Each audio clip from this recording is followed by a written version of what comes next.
So today we are here with Reverend Dr. Sandy Rogers, the eminent and author as well of the book, The AIDS Habit. And it's a book that you really want to read. Not only read, but be a part of the radio show on Clubhouse. Correct. Daily discussions. Daily discussions. Yeah. It's not really a radio show, it's a discussion. Correct. It's at 10 a.m. every morning. It's a great way to start the day. Dion and I, my wife, of course, we have been doing that for some time. We fell off a little bit because of gotten busy, but the point of the show where we joined you was very transformative for us and all of the other people that were involved. And so we thank you for all the work that you're doing in the community, and we say welcome to you. Thank you. Thank you. And you know, Reggie, it's really been amazing. The discussion on Clubhouse was something that I was told to do by my business coach at the time. Okay. Because this was my selected project to boost my business, right? Okay. And my presence in the community. But I had no clue the number of people that would be helped and be healed and were willing to use the resources of this book to go into their lives, you know, and to tell their real life story. And I was like, wow, that's cool. Right. Tell them a little bit about the inspiration, what the book is about. It's about abandonment. The 3 A's are abandonment, abortion, and addiction. Correct. Yeah. So where do you fall in? And we all fall in somewhere, exactly, as was evidenced a few weeks ago. But the book itself was around the abortion part. Mm-hmm. And it was if there was something that was just nagging at me. You know, it was something I had buried and kept a secret for years and years and years. I mean, even from myself, right? Exactly. Yeah. Mm-hmm. And which is the difference between, I found out through therapy, repression and suppression. Mm-hmm. You know, like whether or not I knew I actually was suppressing it, or if it was just repressed thoughts to protect my mind and my spirit from. Exactly. Yeah, because, I think it was repressed. When you put it like that. Mm-hmm. Because my mom put the fear of God in me, you know, like this will not leave this house kind of deal, right? And so it didn't, right? Right, to the grave. Yeah. They took a lot of stuff to the grave, a lot of trauma. Yeah. Mm-hmm. And it's unfortunate because they taught us that same behavior. Mm-hmm. You know, and I was sharing, I know we're kind of going all over, but last weekend I was at a womb wellness webinar. Some incredible people, Dr. Herb's sister and Ajay Wahoo over at Sweet Spot, and some other Coach Jackie from Intervisions, and just, you know, a lot of different. I wish that my girl Lydia Mana could have been there, but she's still recovering. Okay. Mm-hmm. And so one of the things, like the young girls, the young sisters that was there, man, just breaking down, you know, telling their stories. Mm-hmm. And it was what, you know, the same thing that we're dealing with on Clubhouse, you know. So this healing has no direct effect on age, you know, or economic background or any of that. Or gender. Yes. Because many of us, like myself, have had abortions through other women, of course through women, but you know, just at young age, not ready to have children, made the choice to abort children, and kind of I was not honoring the spirit of those beings that were coming into the world, and that didn't diminish the power of those spirits. They're still there. That's right. And still playing a part. They're still angels in the sphere of our auras. But, you know, until you helped me to acknowledge that and to actually give her a name. Yes. You know, that's all important. Mm-hmm. And what Reggie's talking about is a part of the steps in the book as to how to atone for whatever your decisions were in the past. And again, like I was explaining to the young ladies last week, was that they now, because we have finally gotten to a place where we're willing to have these discussions openly, that they now have someone that they can unload and share what they're going through. I'm like, when I was coming up and I was in my 20s and 30s, we weren't talking about Right. not even, Right, right? right, Yeah, right, right, yeah. right. So you're healing the ancestors as well as the generations afterwards. Correct. Which is making this such an important book, and the work that you're doing so important. You know, there's a lot of abandonment that went into all of these. They are really interconnected. They are. Yeah, I mean, abandonment and abortion fed into addiction.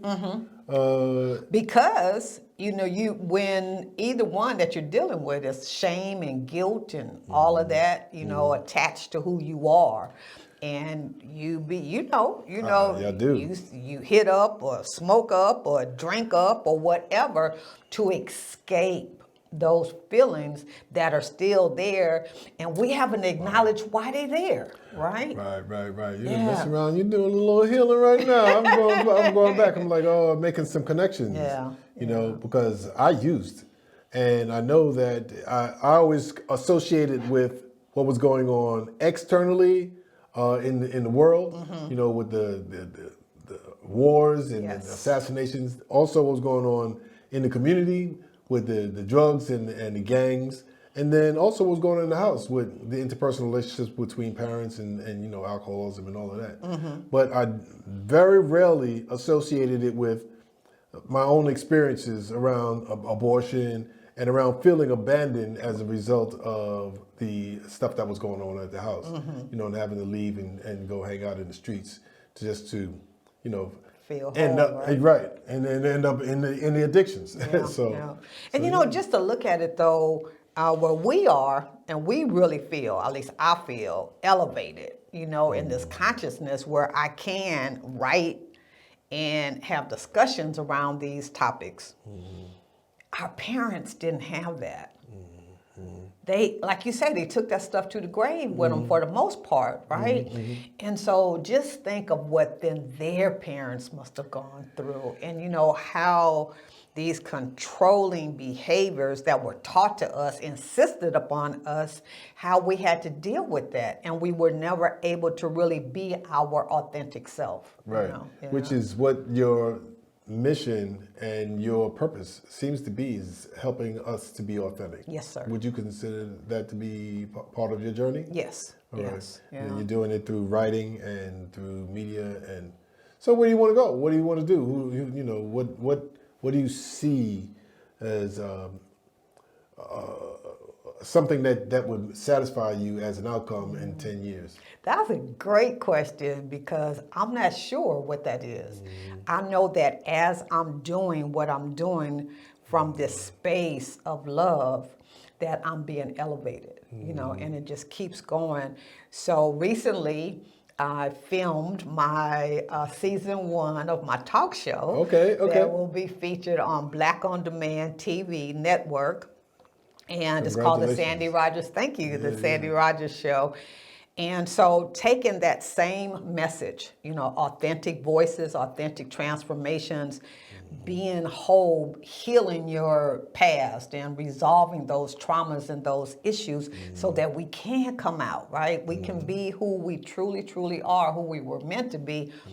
There's nothing like that in the world. That's right. And so many of us don't know what that feels like, just have no clue. You're being a light being, for sure. What has been the most impactful? What has impressed you lately? In your work. Someone that has shared a story with you that just blew you away. Thank you for that one. Actually, my radio show tonight is on Blog Talk Radio, Life, Love, and Wellness, the Sandy Rogers Show, is a young lady in her 20s. That as I was having a conversation about the book with someone else, she said, "Auntie, I need you." She said, "I've been praying to God for someone just like you, someone in that elevated lifestyle, in that elder position within our community." How do we get there? Yeah. Yeah. That's where we are. And so her coming to me, asking for my help, because she say the conditions that we're facing at 20, 25, we're still having. It sounds like the same thing that you're explaining. So we need to be able to come together so that we can develop, right? Okay. A concept for our whole community. Okay. From the grandmamas down to the grandbabies, and that was just so fascinating. When you reach a whole nother generation, man, that's a reward enough, right? Yes, it is. Yes, Yeah, it is. Yes, yeah. it is. And you definitely are rich. And genders as well. I know that you are having as the same kind of effect on men as you are women. Yes. Mm-hmm. Yeah. And so, yeah. And tell me, are you working in this a little bit about that? Sure. So the building is called Ollie's at Lakewood. It was two black men, father and son, that bought this building and renovated it. And it was just That's walls. here in Atlanta, Georgia. 1800 Jonesboro Road, southeast, is in the historic Lakewood area of Atlanta, near the, what is that, the Oakwood Cemetery? I don't know, but you said southeast, like the GPS will take you to the wrong spot if you Correct. don't put it in the southeast. Gotta say the southeast. And so I started, it's a 3-story building on one end. And then the other part of the building is a single story, and they have different businesses in there and an event center. So I've been fortunate enough to do my Reiki business on the very first floor. And that Reiki, energy healing. Yes. And that was being a part of the Iwi Fresh, the founder, Yolanda Owens, right? Okay, yeah. She We just saw them out at transitioned. the AIDS walk. They had their team out at the AIDS walk doing Iwi the Fresh? South, yes, Yeah, they're working awesome with Black, too. the Black. I can always forget what the acronym stands for. It is what it is. Yeah, that's what Iwi is. Okay, It is okay. what it is, yes. And so that company, Yolanda Owens founded it using some of the skills that her grandmother taught her in growing vegetables and learning how to extract the benefits and the properties from out of that, creating skin products. Okay, Oh, okay. just magical. You using that? No. No. What you working with? What you working with? Because looking Well, good. thank you, Yes, thank you. yes, yes. And so I did that with Iwi Fresh. And then I went upstairs, and so I'm working with the Kindred Healing Center, which is up on the 4th floor now. And so every first Saturday, I do Griots Ray, which is bringing in a creative from the community. So we've done business, branding, marketing, different authors, singers, touch therapy, just a lot of different things up there. So, and the 4th floor has top of the line Black healers, like from chiropractors to acupuncturists, massage therapists, sound healing. Really? It's awesome. It is absolutely I've been awesome. threatening to come over for the longest. Got to do it. I just got to get out, gotta get down there, because those are the healing therapies that have kept me, and we want, and I'm encouraged because I'm looking to go to places like Cecili's and other food places where people are eating raw and vegan and just being more conscious about what we eat. And I'm seeing more and more Black people in there. I mean, the lines out the door, slutty vegan, people, it's become what we wanted it to be. I don't want to say a fad, but yes, it's a fad, and it's the kind of fad that you want to buy into. The same thing as all of the healing solutions that you have. How long have you been doing this work? Oh, over 20. Yeah. Over yeah, 20. yeah. But what's interesting about that is, so we've talked about how our history was taken and massaged and became somebody else's, right? Mm-hmm. So these healing modalities such as Reiki and acupuncture, massage, and things like that, they're in the walls of the pyramid. So it started with us. Mm-hmm. It wasn't started wherever y'all think it may have been started. Well, we are at the beginning. Yes. And in the beginning, there were these healing modalities. And so, of course, it started with us. Yes. And somehow we've gotten away from it, but through people like yourself and others, we are starting to be more open. And thank God that you are also working with the younger generation so that the legacy will move on. And I'm encouraged to see more of us, even in our generation, becoming more willing to. And I know that, you know what they say, when the folks start getting old, you start getting closer to God, you start finding religion. And pain is a great motivator, help you find religion as well. Sure. Religion around the ways that we live. When you know that what was working is that was not working is not working, and try something different. Right. And to your point about food, so if you notice, there's more and more articles coming out with some of the traditional religious leaders. I want to make sure I say that right. That is recognizing that the foods that especially Black folks are eating, you know, the fried chicken at funerals and things like that, where they're like, you know, this doesn't make sense because this is what putting you in the ground early anyway.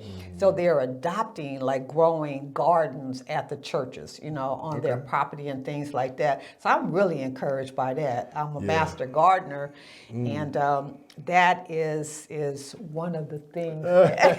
You know, put your hand in the dirt and eat what you grow. You know, that's really the benefits. I've been living a vegan lifestyle for a long time, but I need to drink more water. Yes. And we just talked to some other folks about light and sound technologies that are working as well.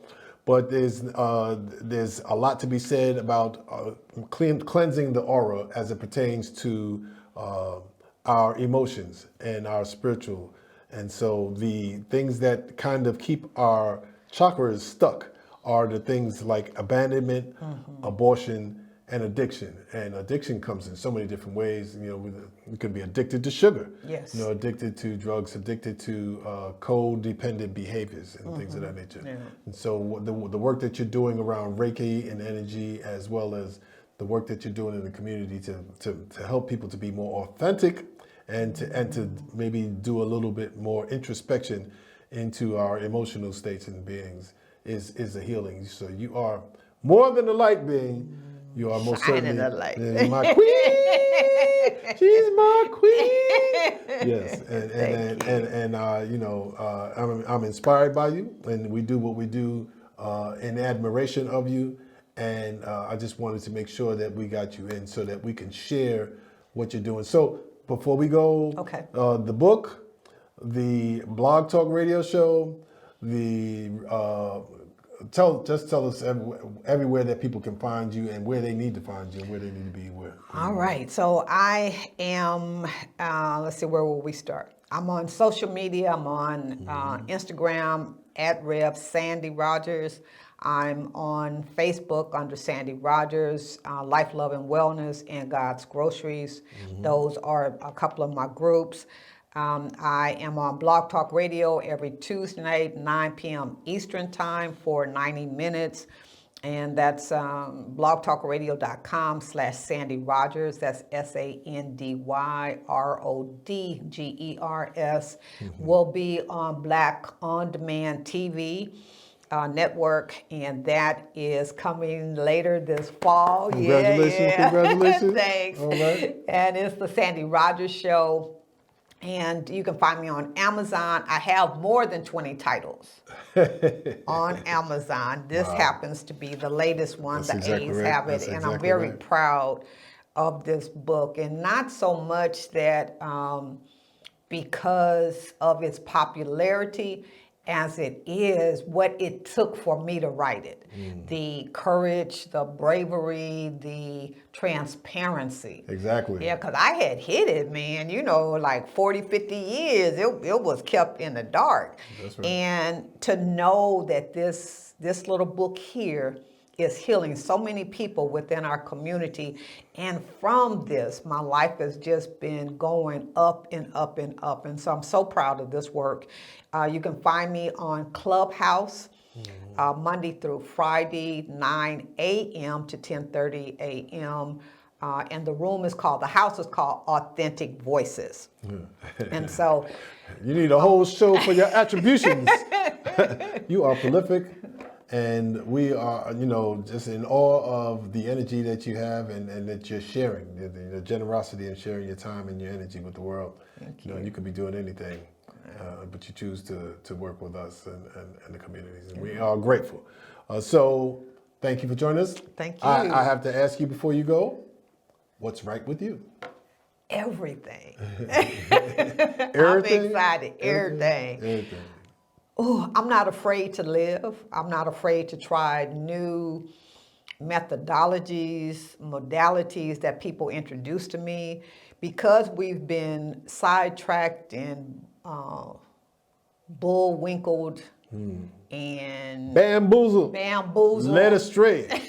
all of that stuff, that we don't value the true healing that's possible for us and through the various means that are there. So don't be afraid. Trust yourself. Go within your gut, your intuition, and ask your spirit on the inside, is this something I should try? Is this something I should use? Because we have power, and our inners, our intuition know us better than anybody on this earth, even our mothers. So That's right. That's yeah, right. That's right. yeah. That's right. It's just, seek and ye shall find. That's right. That's right. But you got to have an open mind. That's right. Yeah. And so that's why we're putting this information out here, so that you have found it. You don't even have to look anymore. You have found it. And you know where to find Reverend Dr. Sandy Rogers. And hopefully you'll be able to join us here inside of our virtual community at therdsf.com for more information and to connect with her on an individual level. I want to thank you all for joining us again. This has been Positive Attitudes. I'm your man, Reggie Smith. As always, I want to remind you that yesterday is history and tomorrow is still a mystery. So let's just keep the focus on what's going on right now. And if we do that, I'm sure we'll have our hearts and minds in the right place. Until the next time, peace and blessings.